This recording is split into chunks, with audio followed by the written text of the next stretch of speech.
It says the diagram below shows the process by which electricity is generated in two types of hydroelectric power stations. Summarize the information by selecting and reporting the main features. Write at least 150 words.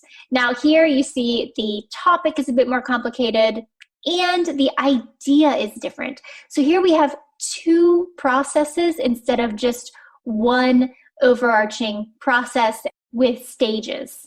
So I'll just take you over here on the right-hand side. What we're going to do is describe the first process in our body paragraph 1 and our second process in body paragraph 2.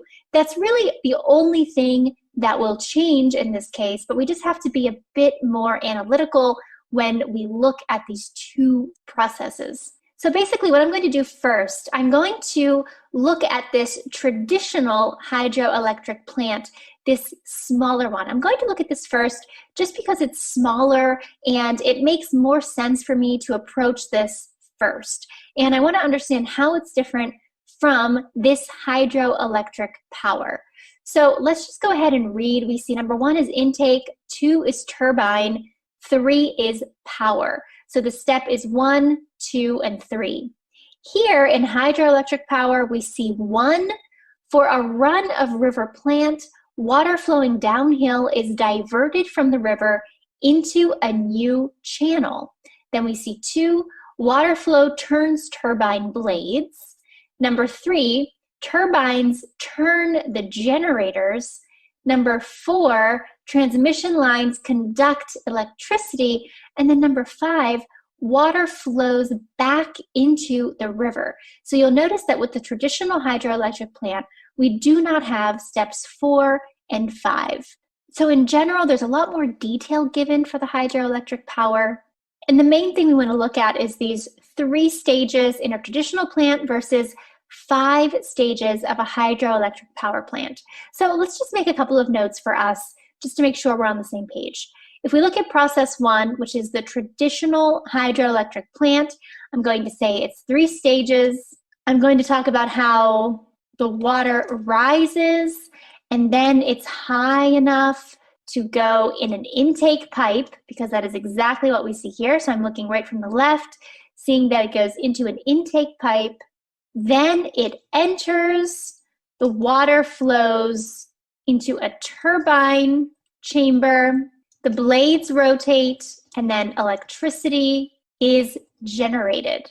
Then I see that the power is sent to customers with what looks to be transmission lines. So I'm just going to make that note. And that is all we really have to say for the process 1.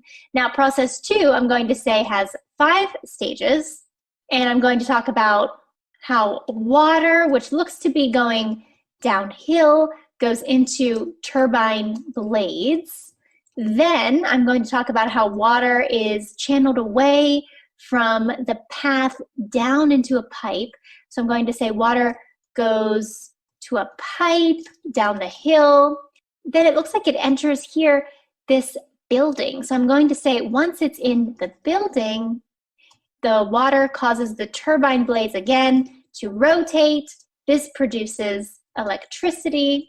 And then the power, it looks like, is conducted by transmission lines again to where it's needed or to customers. So I'm going to say again, power sent via transmission lines. I'll say it in a different way just to use our synonyms. But the thing I really want to include in the second body paragraph is step number 5. So I see that surplus water exits the plant and goes again back to the river to perhaps resume its original course back to number 1. So you see how my notes for process 2 are a bit longer. That's fine because there are more stages here. Now this step is technically optional, but I would definitely suggest that you do it just because it'll make things clear to you. Of course, these notes do not have to make sense to anyone but yourself. No one is going to be reading them but you. And it's just helpful for you to have this when you are writing your essay. It gives me a clear path. It makes me aware of what these two processes have in common, how they're different, and now I just feel much more prepared to write the essay. So that is all we have to do for our preparation work. Now I'm going to show you the finished essay, color-coded, and we can go through it together. Now, first off, I just want to show you that our word count is 202 words. That makes sense.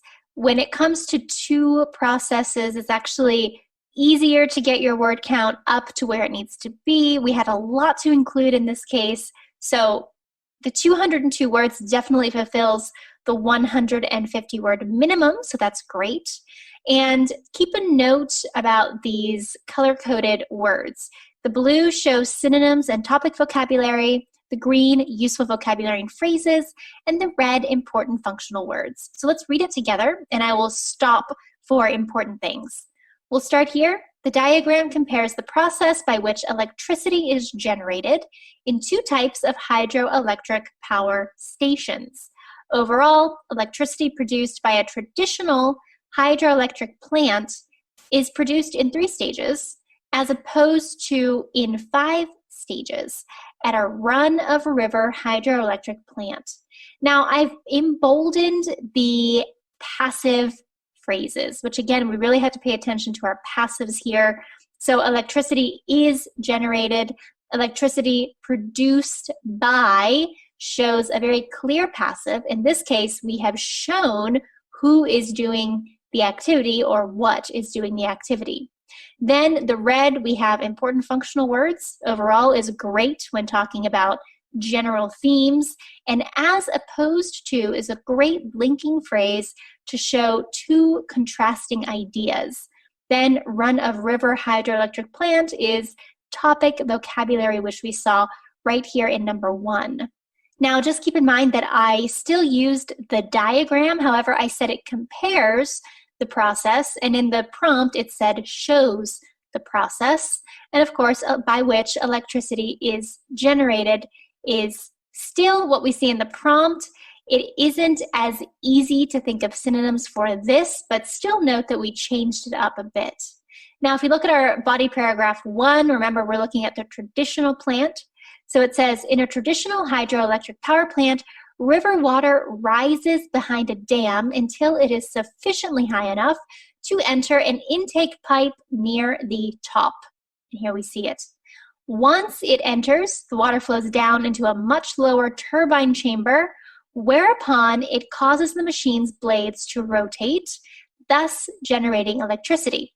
This power is then sent via transmission lines to customers' homes.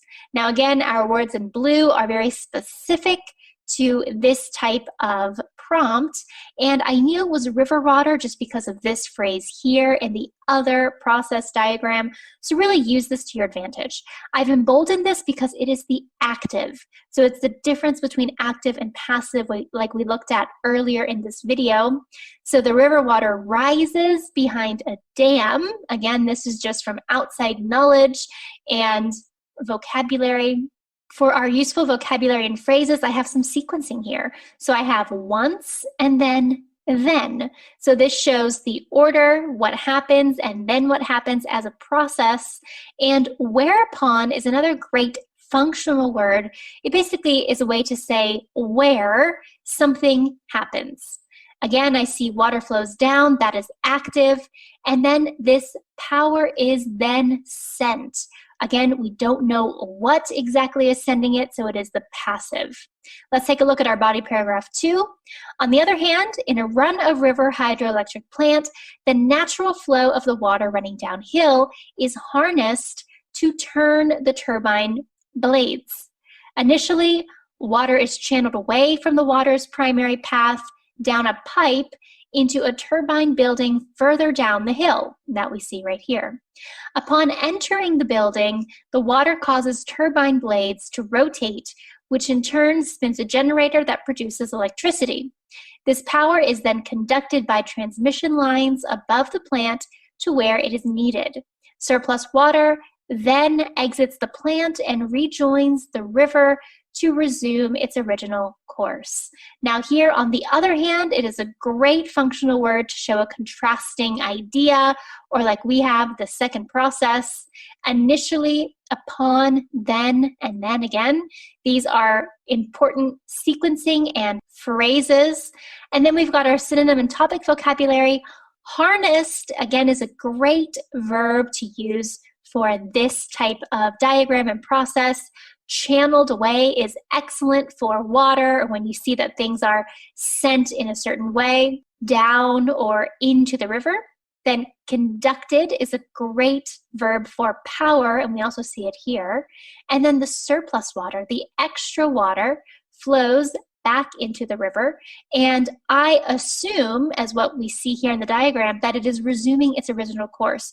So it's always okay to add additional thoughts, ideas, vocabulary words to your processes in order to meet your word count and also elaborate a bit on the idea at hand. And again, here in this last paragraph, I just have some active and passive phrases. So water is channeled away, passive. The water causes the turbine blades to rotate. This is active. Power is then conducted by. That's definitely passive. And you'll see here that there are some times where by is used and it's still considered passive, but you just see the actor or the subject along with the object. And then of course this last one here, surplus water then exits, that is active as well. So notice the nice mix of active and passive. We used mostly present tense in this case because it's something that is always true. It's a process that always works. So keep that in mind as well. All right.